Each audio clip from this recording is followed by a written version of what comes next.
Auzubillahiminash-shaytanir-rajim. Bismillahir-rahmanir-rahim. Good morning and Assalamu alaikum, my dear students. I hope that you are fine. And today we are going to read our first lecture. First of all, I am going to show you the book. This is the book, basically. Cranford Language Toolkit, Book 2.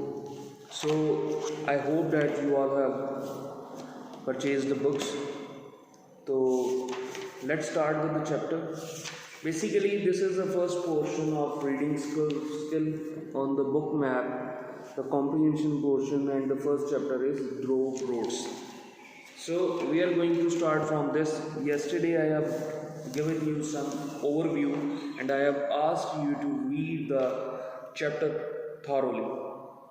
I hope that most of the students have read the chapter thoroughly and underlined the difficult words, and they must have found them in the dictionary which I have asked you to download in your mobile. वहाँ पे आप different words के different meanings easily find out कर सकते हैं. वो बहुत easy होगा आपके लिए कि अगर आप वो dictionary download कर लें और उसमें से आप easily words meaning को find out कर लें. Yesterday we studied about drove roads. हमने ये पहले वाला जो आपको पता है पैराग्राफ पढ़ा था, उसमें हमने कुछ वर्ड्स डिस्कस किए थे, इनहैबिटेंट्स. फिर हमने डिस्कस किया था कि वो ये बात हो रही है कि पुराने वक्तों के अंदर इन द एंशिएंट टाइम्स जो यूरोपियन पीपल थे वो उनका ज़रिए मुआश जो है the purpose the way of income या जहाँ से उनको इनकम आती थी वो उनका एक ही था और वही यही था कि they had kettles, hertz of cattle. तो वो उसको लेके एक जगह से दूसरी जगह जाते थे, फिर उसको फरोख्त करते थे या in the finding of their food, animals के लिए फूड फाइंड आउट करने के लिए वो ट्रैवल किया करते थे. अब we will start from the next paragraph which is paragraph number 2. You should have a lead pencil in your hand. Always when you are reading, you should have a lead pencil in your hand. Alright? And while आप lead pencil भी रख सकते हैं, you can also have a highlighter in your hand so that आप उसको underline कर लें words को जो आपको difficult लग रहा है. ठीक है? और reading शुरू करते हैं अपनी. Although large numbers of men and boys helped to drive the cattle, the true drover was the man with the overall responsibility to the owners. अब कहते हैं काफ़ी ज़्यादा लड़के, मर्द और लड़के इसको चलाया करते थे. ये पूरे कैटल के जो ग्रुप्स थे उनको लेके जाया करते थे. लेकिन इनमें जो मोस्ट रिस्पॉन्सिबल बंदा था वो ड्रोवर, मतलब कि ड्रोवर, मेन ड्रोवर, मतलब कि उसका हेड हुआ करता था. He had to take complete charge of the animals for the length of the journey. वो क्या करता था, वो complete charge दिया करता था किसका, इसकी complete journey का जो इनको लेके जाना था. He alone was made answerable for large sum of money which came from the sale of the cows and which he would eventually hand over to the owners. आपका नज़र होनी चाहिए जहाँ पे मैं रीडिंग कर रहा हूँ और एक्सप्लेनेशन भी सुनते रहते हैं, साथ आपकी बुक खुली होनी चाहिए. अब क्या होता है, वो कहते हैं उस लार्ज सम ऑफ मनीज जो मतलब कि बेचने के बाद पैसे मिलते थे उनको संभाल के रखना, कहीं पे सेफ रखना कि वो उसको थफ्ट ना हो जाए, चोरी ना हो जाए या गुम ना जाए. वो कॉज वगैरह बिकने के बाद जो पैसे आते थे वो उसको आंसरेबल होता था और अपने ओनर्स को आंसरेबल होता था.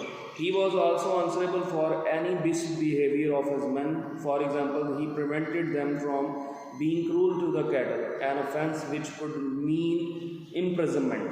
अब क्या होता था, imprisonment इधर एक वर्ड है, prevented होता है रोकना, cruel होता है जालिम बनना, imprisonment होता है अंदर हो जाना, मतलब कि जेल के अंदर, prison के अंदर चले जाना. अब वो कहते हैं वो अपने जो लोग हैं जो उनके साथ होते थे, इस बंदे के साथ, इस हेड के साथ, इसके अंडर जो लोग काम कर रहे होते थे, उनके मिसबिहेवियर के लिए भी ये ज़िम्मेदार था. अगर कोई इंसान मिसबिहेव करता है किसी के साथ, लाइक वो क्रूअल हो जाता है एनिमल्स के साथ, वो जो हर्ड है, कैटल का हर्ड है, उसके साथ अगर वो मिसबिहेव करता है या उनके साथ वो क्रूअल होता है, तो वो उसको सज़ा मिलती थी, और सज़ा क्या होती थी, उसको जेल हो जाती थी। अब इसी पैराग्राफ के अंदर हम कुछ फाइंड करते हैं। आपके पास लेड पेंसिल होनी चाहिए, आई टोल्ड यू। पहले वो पकड़ लें, फिर यहाँ से वीडियो अपनी स्टार्ट कर लीजिएगा लेक्चर। आपने अंडरलाइन क्या करना है, you have to underline 2 parts of speech, nouns and words, verbs, ठीक है। नाउन और वर्ब्स इसके अंदर हमने अंडरलाइन करने हैं जो यहाँ पे यूज हुआ। लेट्स सपोज पहली लाइन के अंदर man, it is a noun. Boys, it is also known. Help verb है, ड्राइव वर्ब है, कैटल नाउन है, ड्रोवर नाउन है। उसके बाद आपका रिस्पॉन्सिबिलिटी भी नाउन है, यहाँ पे ओनर्स भी नाउन है, टेक नाउन है,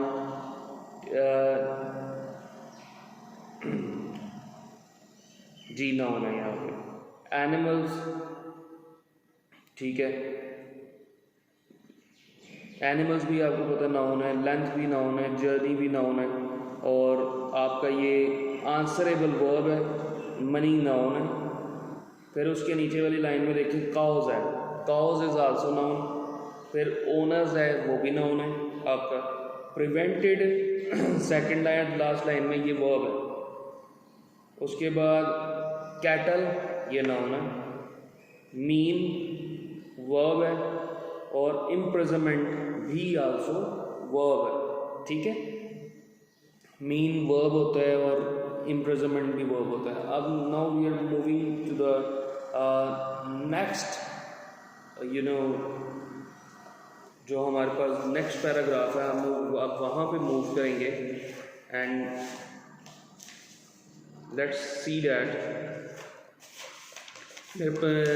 मैं आपको आज इसके ये जो अभी हमने वर्ब्स अंडरलाइन किए हैं, मैं इसके नोट्स भी आपको पिक्चर की सूरत के अंदर आपको सेंड कर दूँगा एंड समरी भी सेंड कर दूँगा, ठीक है। अब हम देख लेते हैं कि paragraph number 3, this movement of animals took place over vast distances, over often thousands or hundreds of kilometers, and required much organization, which was the sole responsibility of a drover। कहते हैं ये तकरीबन 100 किलोमीटर्स तक travel करते थे, और इसकी main जो रिस्पॉन्सिबिलिटी थी इसको ऑर्गेनाइज करने की, वो ड्रोवर की होती थी, जो मेन उनका हेड होता था। A constant worry was providing sufficient quantities of food for the hungry cattle, which needed enormous amount of fodder to sustain them throughout the journey. It was like feeding an army, except that the drover had no wagon train loaded with supplies to feed his army of cattle. He had to rely on the food that could be found along the वे। अब main यहाँ पे problem क्या होती थी, जो food होता था animals के लिए वो इनसफिशेंट होता था।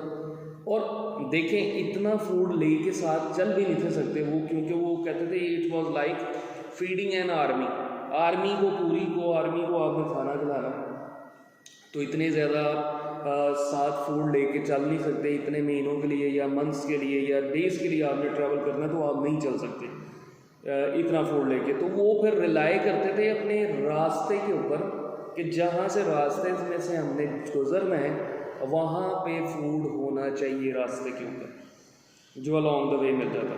ही also showed great skills in maneuvering these herds, with sometimes numbered as many as 200 animals, often spread out over considerable distances. Frequently he had to ride ahead on horseback to check the wandering instinct of the cattle, redirecting them along the right track, or follow behind to urge them on or bring back stragglers which had gone left behind।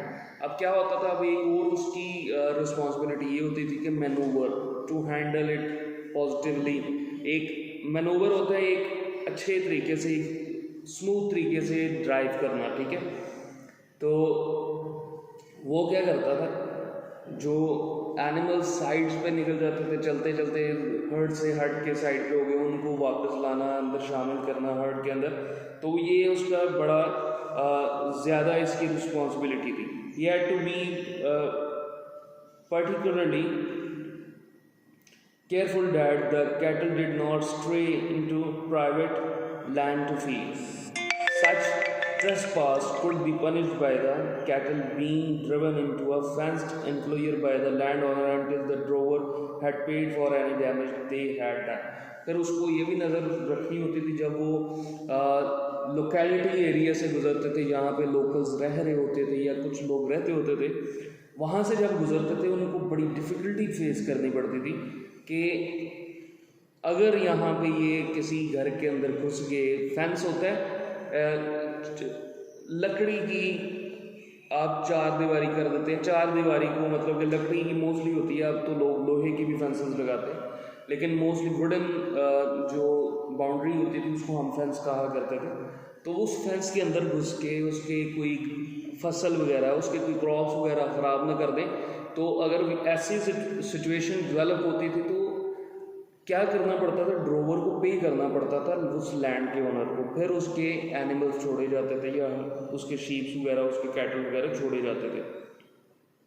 Then too he had to be on the lookout for farms which lay on his route and blow a horn to warn the farmer of his approach, so that the farmer would have ample time to prepare. Imagine the confusion if the farmer's own cattle were to get mixed up with the traveling herd. Many hours would be spent in sorting them out and quarrels would break out over disputed ownership. अब क्या होगा, कहते हैं अगर forms आते थे रास्ते में, अब फॉर्म अगर आ गया, किसी कैटल का फॉर्म आ गया, तो वो दूर से देख के उसको विसल कर देता था कि हम ये ऑन द वे हैं, तो आप उसको पहले से प्रिकॉशनरी मेजर्स ले लें, आप उसको अपने फॉर्म को इस तरह से कवर कर लें ताकि हमारे जो एनिमल्स हैं या हमारे जो कैटल हैं वो आपके फॉर्म के अंदर मिक्स ना हो जाए जाके और आपके कैटल्स के।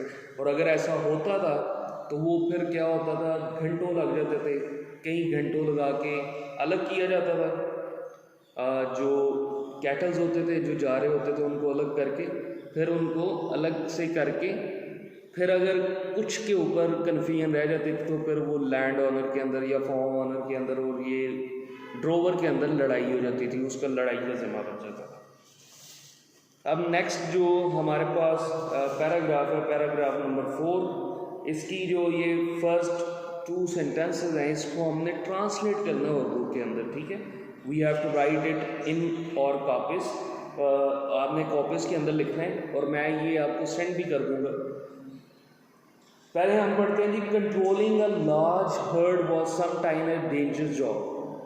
इतने जो है इसको हम अगर इसको उर्दू इसकी करते हैं लोगों में से, तो बाज़ औक़ात बड़े रेवड़ को संभालना एक मुश्किल जिम्मेदारी का काम था, जिम्मेदारी का काम था, ठीक है।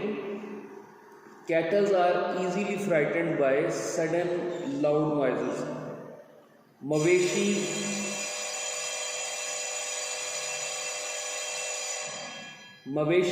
अचानक ऊंची आवाज़ से बड़ी आसानी से खौफज़दा हो जाते हैं। मवेशी जो होते हैं बहुत अचानक से एकदम से जब ऊंची आवाज़ आती है तो उससे डर जाते हैं। For instance a herd crossing a wooden, ये आपके कोर्स के अंदर है कि आपने ये लाइन्स लिखनी है उर्दू के अंदर। For instance, a herd crossing a wooden bridge in which the planks rattled noisily would break away in uncontrollable panic and it would take hours to calm and reassemble them. The drover also had to cope with bands of robbers. अब क्या होता था, कहते कोई ऐसा bridge आया जो हिलता है, मतलब कि जिसकी प्लैंक्स जो हैं वो स्ट्रॉन्ग नहीं है, वो हिलती हैं नीचे से, तो उसकी आवाज़ों की वजह से भी वो डर जाते थे और ये डरने के बाद इधर उधर फैल जाते थे, भाग जाते थे। तो फिर उनको रीअसेंबल करने के लिए, दोबारा से वापस लाने के लिए अपने रूट के ऊपर बड़ा मुश्किल होता था और बड़ा डिफ़िकल्ट होता था एक ड्रोवर के लिए। फिर बैंड ऑफ रॉबर्स मतलब कि एक रॉबर्स के ग्रुप को लूट मार करने वालों के ग्रुप से भी बचना बड़ा ज़रूरी होता था। फिर who might violently attack him for his money or drive off some of his cattle, जो उसके पैसों के लिए उसके ऊपर अटैक करेंगे या उसके कैटल लेके चले जाएंगे, तो उसके लिए भी ड्रोवर को प्रिपेयर्ड रहना पड़ता था। और ऐसा रास्ता मोस्टली ये चुना करते थे जिसके ऊपर ख़तरा कम से कम हो। But it was the actual handling of the cattle that called for his greatest skill. He had to have an intimate knowledge of the temperament of his animal in order to judge how far and how fast to drive them. They must not be overdriven, for it was essential that they reach their market in prime condition. Rest days would therefore be necessary because there would be keen competition between drovers arriving at an important market to get the best prices from the butchers who could quickly assess the condition of the animals, assess the अब क्या होता है कि वो कहते हैं उसको अपने एनिमल्स का भी टेम्परामेंट देखना पड़ता था और उनको समझना पड़ता था कि ये कितनी दूर तक ट्रैवल कर सकते हैं। आया इनको एक दिन के अंदर इतना ट्रैवल कराया जाए तो ये इनके ऊपर क्या असर होगा, तो वो उसको उसका भी टेम्परामेंट समझना पड़ता था। ये ना हो कि आप ज़्यादा ओवर ड्रिवन कर लो, ज़्यादा चलाओ उनको, तो वो मार्केट तक पहुंचने तक हेल्दी जो कैटल होते थे वो भी वीक हो जाते थे।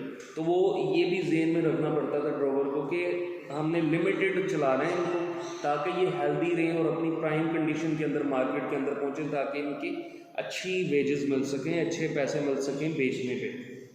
ठीक है, अब इसके अंदर हमने एक और चीज़, हमारा जो कोर्स का हिस्सा है, हमने बताना है कि इसके अंदर टेंस कौन सा यूज़ हुआ है। अगर आप ये पैराग्राफ नंबर 5 अभी जो हमने रीड आउट किया है, इसका अगर हम देखें तो इसके अंदर जो टेंस यूज़ हुआ है वो पास्ट टेंस। ठीक है, मोस्टली मतलब कि पास्ट के आगे 4 काइंड्स है, लेकिन हुआ पास्ट ही यूज़ है। ठीक है, अब लास्ट पैराग्राफ देखते हैं। A drover needed close knowledge of the country through which he travelled, some of which was very wild and gave cover to robbers. If possible, he avoided the hard road which injured the cattle's feet and their toll gates, they're called toll gates, where travellers had to pay money to pass through. He chose the broad green tracks. Along here the herd could move in safety, sometimes for eating through the shrub on either side, or sometimes stopping to graze. Above all, a drover had to have honesty, endurance, patience and courage. The progress of the cattle could be wearisomely slow, mainly because of their enormous appetites, and normally they traveled only about 10 kilometers a day a night. Whatever the weather, the drover usually slept rough with the cattle. अच्छा जी, क्या होता था, कहते हैं जिस area से उन्होंने travel करना होता था उसको नॉलेज होना चाहिए। एक तो रूट नॉलेज होना चाहिए, उस कंट्री का नॉलेज होना चाहिए कि कुछ कंट्रीज़ ऐसे थे जो रॉबर्स को अलाउ करते थे कि यहाँ से जो भी गुजरे उसको लूट लें। दूसरा, अब ये पासेज होते थे रास्ते में, जिस तरह टोल गेट्स उसने वर्ड यूज़ किया, जिस तरह आपका टोल प्लाजा आता है, आप यहाँ से इस्लामाबाद जाते हो, आपको पहला टोल प्लाजा मिलता है गुजरात का, फिर आगे मिलता है जो है झेलम का, फिर आगे आपको मिल जाता है टर्की का। तो इस तरह से आपको पे करना पड़ता है इस रोड के ऊपर ट्रैवल करने के लिए। उसी तरह वो टोल गेट से बचता था, उस रोड पे ट्रैवल नहीं था करता, उस एरिया से ट्रैवल नहीं था करता जहाँ पे टोल गेट्स हो। फिर उसको पेशेंस रहना पड़ता था, पेशेंट रहना पड़ता था, आराम तहम्मुल मिजाजी के साथ वो ये सारा काम करता था। और किलोमीटर्स तकरीबन 10 किलोमीटर एक दिन के अंदर वो चलते थे। That is all, this is story all about. फिर हम समरी, इसके अंदर क्वेश्चन आंसर्स नहीं हैं, मैं आपको अभी जो भेजूँगा आपके notes in the form of picture, it will have word meanings. मैंने कुछ वर्ड्स हैं जो मैंने इसमें से उठाए हैं, और मैंने बेस्ट वे होता है आपका कोई भी वर्ड याद करने का या वोकैबुलरी इंक्रीज़ करने का। जिसका वर्ड है डिस्टेंट, मैंने उसका मीनिंग लिखा है फार अवे। फिर मैंने 2 सिनोनिम्स उसके लिए यूज़ किए हैं, अवे या डीप। फिर मैंने 2 उसके एंटोनिम्स भी यूज़ किए हैं। सिनोनिम्स होता है मुतरादिफ अल्फाज, उर्दू में उसको कहते हैं, आपने पढ़ा होगा। और एंटोनिम्स होते हैं मुतजाद अल्फाज जो उलट होते हैं। एंटोनिम इसको होता है क्लोज या नियर डिस्टेंट का। और डिस्टेंट को मैंने इसी वर्ड का एक सेंटेंस भी बनाना है, जो ये आपने कॉपीज पे लिखना है, जो मैंने आपको सेंड किया है, और आपने जो रेस्ट ऑफ द वर्ड्स हैं उसके भी मीनिंग्स फाइंड आउट करने हैं। सेंटेंस के अंदर मैंने लिखा है जी डिस्टेंस का, the distant towers were बेयरली visible in the fog. Fog के अंदर जो डिस्टेंट टॉवर्स थे वो सही तरह से नज़र नहीं थे आ रहे। ठीक है, so this was it. And ये जो क्वेश्चन नंबर 3 है, अगर आप पेज नंबर 2 पे देखें, choose the correct answer. Drovers only worried about cattle, drover did not worry about cattle, drover worried about both cattle and other things. सिर्फ cattle और साथ दूसरी जो चीज़ें थी उन दोनों चीज़ों के लिए वरीड थे। Thank you, that is it for today students. I hope that you have understood the lecture, and if you find any difficulty you may contact me personally। आप मुझे contact कर सकते हैं and मुझसे पूछ सकते हैं।